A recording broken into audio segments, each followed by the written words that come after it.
নির্বাচন পেছানোর মতো কোনো শক্তি বাংলাদেশে নেই বলে মন্তব্য করেছেন প্রধান উপদেষ্টার প্রেস সচিব শফিকুল আলম। বলেছেন, আগামী ফেব্রুয়ারিতেই হবে জাতীয় নির্বাচন।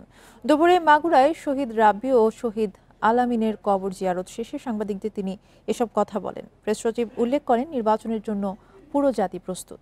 এ বিষয়ে আলোচনা করতে রাজধানীর নিকুঞ্জ থেকে আমাদের সঙ্গে যোগ দিয়েছেন বিএনপি চেয়ারপারসনের উপদেষ্টা জয়নুল আবেদিন ফারুক। আপনাকে স্বাগত জানাচ্ছি ইন্ডিপেন্ডেন্ট সংবাদে। শুরুতেই জানতে চাইব যে আপনারা ঠিক কি কারণে নির্বাচন বানচালের আশঙ্কা দেখছেন এবং কারা এ নিয়ে ষড়যন্ত্র করছে বলে মনে করেন? আমি যেটা আপনাকে বলতে চাই, আপনি প্রশ্ন করেছেন সংশয় কেন নির্বাচন। সংশয় তো আমরা বলছি এই কারণে, দেখুন, নির্বাচন যখন প্রধান উপদেষ্টা সনদের কথা, নির্বাচনের কথা, সংস্কারের কথা বলেই যাচ্ছে, আমরাও বলে আসছি যে ফেব্রুয়ারির মতো একটা নির্বাচন হওয়া দরকার। আর কতকাল এই ইন্ডিপেন্ডেন্ট থাকবে, মানে এই ইন্টেরিয়াম গভর্নমেন্ট থাকবে, 1 বছর হয়ে গেল।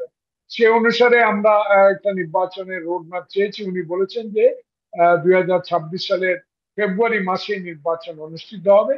নির্বাচন কমিশনকে চিঠিও দিয়েছে। সংশয় হলো, ইতিমধ্যে আপনি দেখেছেন কোন কোন রাজনৈতিক দলের নেতারা এবং যারা স্পষ্ট বলেছেন সংস্কার না হলে, বিচার না হলে নির্বাচন হতে দেওয়া হবে না, পিআর পদ্ধতি চালু না হলে নির্বাচনে হতে দেওয়া হবে না।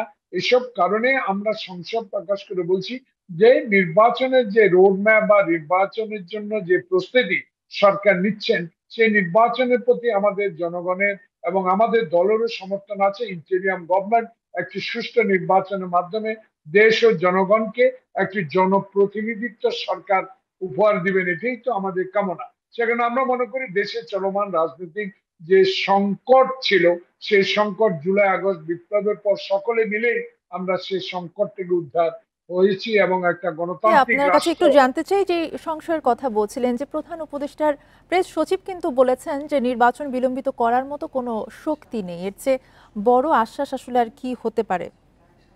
রাজনৈতিক বা ওনার প্রেস সচিব কি বলেছেন, এটা আমরা আন্তরিকতার সহিত অবশ্যই শুনছি এবং গ্রহণও করব। কিন্তু প্রশ্ন হলো, অন্যান্য রাজনৈতিক দলের যে ভাষা, সেই ভাষাটা প্রেস সচিব মহোদয় কি বুঝতে পেরেছেন? কি করে একটা হুঙ্কার দেওয়া হয় নির্বাচন হতে দেওয়া হবে না, পিআর পদ্ধতি না হলে নির্বাচন গ্রহণ করা হবে না, এই বিষয়গুলো কি উনি জানেন না? নিশ্চয়ই জানেন। সে কারণে উনি সরকারের লোক, সরকারের কথা বলছেন। আমরা রাজনৈতিক দল আমাদের কথাগুলো বলছি যেন কোনো সমস্যা না হয়, এবং আমাদের মাননীয় প্রধান উপদেষ্টা যে নির্বাচনের কথা বলেছেন, সেই নির্বাচন যেন ফেব্রুয়ারি মাসে হয়, সেদিকে আমরা প্রস্তুতি নিচ্ছি, সেদিকে আমরা দলকে গুছাই নিচ্ছি, সেদিকে আমরা এগিয়ে যাচ্ছি গণতন্ত্র পুনঃপ্রতিষ্ঠার জন্য। জি, আরেকটা বিষয় জানতে চাইবো, যে আগামী সপ্তাহে রোড ম্যাপ ঘোষণা করবে ইসি। সব দলের অংশগ্রহণ নিয়ে কি বলবেন? দেখুন, আমরা আগে বলেছি হাসিনা নাই, হাসিনার আওয়ামী লীগ। কিন্তু আমরা 2014 সালেও বলেছিলাম যে গণতান্ত্রিক রাষ্ট্রীয় ব্যবস্থার সকল দল নির্বাচন অংশগ্রহণ করলে সেটাই গণতন্ত্র উত্তরণের পথ সুগম হয়। কিন্তু দুর্ভাগ্য আমাদের যে 16 বছরে আমরা এই কথাটুকু হাসিনার কর্ণগোচর করতে পারি নাই, আওয়ামী লীগকে বুঝাতে পারি নাই। সে কারণে আওয়ামী লীগ এবং হাসিনা ফ্যাসিস্ট হয়েছে, বিদায় নিয়েছে। এখন যে প্রশ্নটা আপনি করেছেন, আমরা তো গভর্নমেন্টে নাই, আমরা তো ইন্টেরিয়াম গভর্নমেন্টকে বলবো যে কোনো রাজনৈতিক নিবন্ধিত দলই নির্বাচনে আসুক, আমাদের তো আপত্তি নাই। কিন্তু একটি কথা হলো, যেই দল 16 বছর দেশ শাসন করে গণতন্ত্রকে নিঃশেষ করে দিয়েছে, সাংবিধানিক প্রতিষ্ঠানগুলো ধ্বংস করে দিয়েছে, নির্বাচনে মানুষ ভোট দিতে পারে নাই, সেই দলের নেত্রীর বিচার, সেই দলের নিষিদ্ধকরণ, এগুলো তো ইন্টেরিয়াম গভর্নমেন্ট করেছে জনগণের দাবি অনুসারে। অতএব এই সরকারের অধীনে কে নির্বাচনে আসবে না আসবে না, এটা এই সরকার দেখবে। আমরা গণতান্ত্রিক দল, আমাদের সাথে যারা হাসিনা বিরোধী আন্দোলনে ছিলেন, তারা সকলেই আমরা রাজনৈতিক দল হিসেবে আগামী নির্বাচনে সরকার যখন সময়সীমা ঘোষণা করবেন, অবশ্যই আমরা সকল রাজনৈতিক দল যারা হাসিনা বিরোধী আন্দোলনে ছিল অংশগ্রহণ করবো। কে আসলো কে আসলো না, এটা আমাদের বিবেচ্য বিষয় না। পাশাপাশি যদি বলি, যে এনসিপি সহ কিন্তু কিছু দল বয়কটের হুমকি দিচ্ছে, এই বিষয়ে আপনার মন্তব্য কি? দেখুন, পাথর ওজনে নিজেই ডুবে যায়, আমি একটা কথা প্রায় বলি। তারা যদি সে ওজন নির্ভরশীল দল হয়ে থাকে, নিজেই ডুবে যাবে এসব কথা।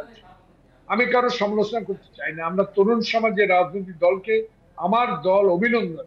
এখনো আমি একজন রাজনৈতিক কর্মী হিসেবে, একজন মুক্তিযোদ্ধা হিসেবে তাদের জন্য দোয়া করি, তারা আসুক, তারা উজ্জীবিত হোক, তারা গণতান্ত্রিক ব্যবস্থা দেশে কায়েম করবে, একটি দল গঠন করবে, ক্ষমতায় বসবে, বিরোধী দলে বসবে, এটাই তো আমাদের কাম্য।